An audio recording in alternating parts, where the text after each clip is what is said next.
Assalamualaikum warahmatullahi wabarakatuh.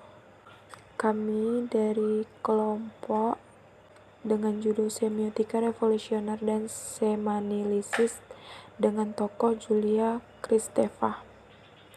Julia Kristeva lahir pada 1941 di Bulgaria. Kristeva adalah seorang filsuf, feminis, sosiologis, kritikus sastra, dan novelis. Kristeva juga merupakan seorang linguis dan ahli semiotika. Kristeva menjadi seorang teoritisi bahasa dan sastra dengan konsep yang khas, yaitu semanalisis.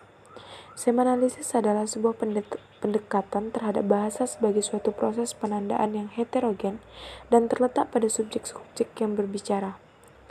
Semanalisis merupakan pengkajian terhadap bahasa sebagai wacana yang spesifik, bukan sebagai sistem yang berlaku umum. Sebagai contohnya dalam bahasa puisi, Kristeva menyebut bahasa puisi sebagai produk dari signifiance, yang merupakan satu-satunya bahasa yang menghasilkan revolusi. Perbedaan antara dua praktik pembentukan makna dan wacana.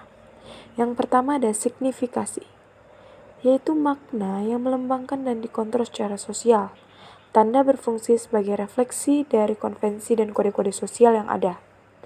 Yang kedua signifiance, yaitu makna yang subversif dan kreatif. Signifiance adalah proses penciptaan yang tanpa batas dan tak terbatas, pelepasan rangsangan-rangsangan dalam diri manusia melalui ungkapan bahasa. Selanjutnya adalah karya-karya dan pemikiran penting Kristeva. Yang pertama adalah language, semiotik, dan simbolik. Dalam tulisannya, sebagaimana yang ia kutip dari Olivers, bahwa teori tentang bahasa adalah teori tentang subjek itu sendiri. Subjektivitas dan bahasa adalah suatu kesatuan. Kristeva merupakan ilmuwan dari masa strukturalis sehingga karya-karyanya banyak yang mengedepankan subjek. Semiotika Kristeva mencakup bahasa rangsangan, impuls ritme tubuh, dan gerakan-gerakan yang masih tersimpan di masa anak-anak. Elemen semiotika adalah tindakan badaniah yang diwujudkan dalam proses signifikasi. Semiotika adalah prasimbolik dari kehidupan lisan yang muncul pada saat masih dalam masa kanak-kanak dan mempunyai hubungan dengan ibunya. Hubungan ini dicapai melalui proses gerakan tangan, pendengaran, dan vokal serta pengulangannya. Yang kedua yaitu face chora. Istilah chora diambil Kristeva dari istilah yang dikemukakan Plato dalam karyanya Timaeus. Menurut Plato, chora adalah proses bagaimana alam semesta diciptakan. Istilah chora bagi Plato adalah suatu wadah yang menampung alam semesta, sebagaimana yang disebutkan di dalam McAfee 2004 halaman 18. Sedangkan chora menurut Kristeva adalah bagaimana lingkungan psikis bayi berorientasi kepada tubuh ibunya.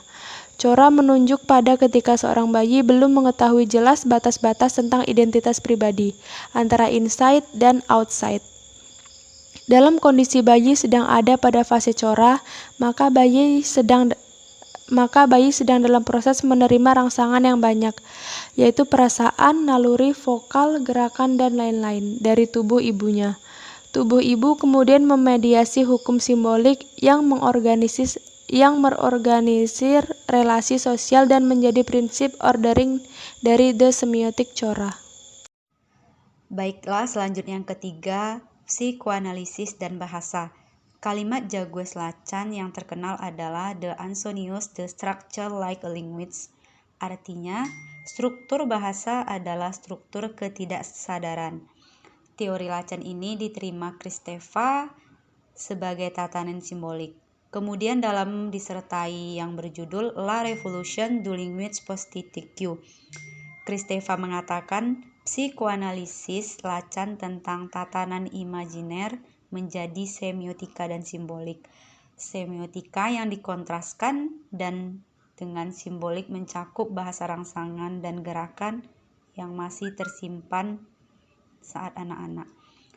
Selanjutnya yang keempat, perjuangan feminisme. Menurut Kristeva, setidaknya ada 3 tahapan feminisme. Tahapan pertama yakni feminisme adalah menuntut kesetaraan di dalam segala hal antara laki-laki dan perempuan.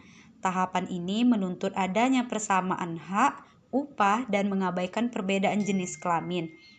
Yang kedua, gerakan feminisme adalah muncul karena menginginkan bahasa yang khas perempuan. Kristeva menolak mendefinisikan perempuan apabila hanya diposisikan sebagai lawan laki-laki secara biologis. Pada tahapan ketiga, feminisme mulai mempertimbangkan kembali identitas dan perbedaan serta hubungan antara keduanya. Demikianlah penjelasan dari PowerPoint kelompok kami. Sekian dan terima kasih. Assalamualaikum warahmatullahi wabarakatuh.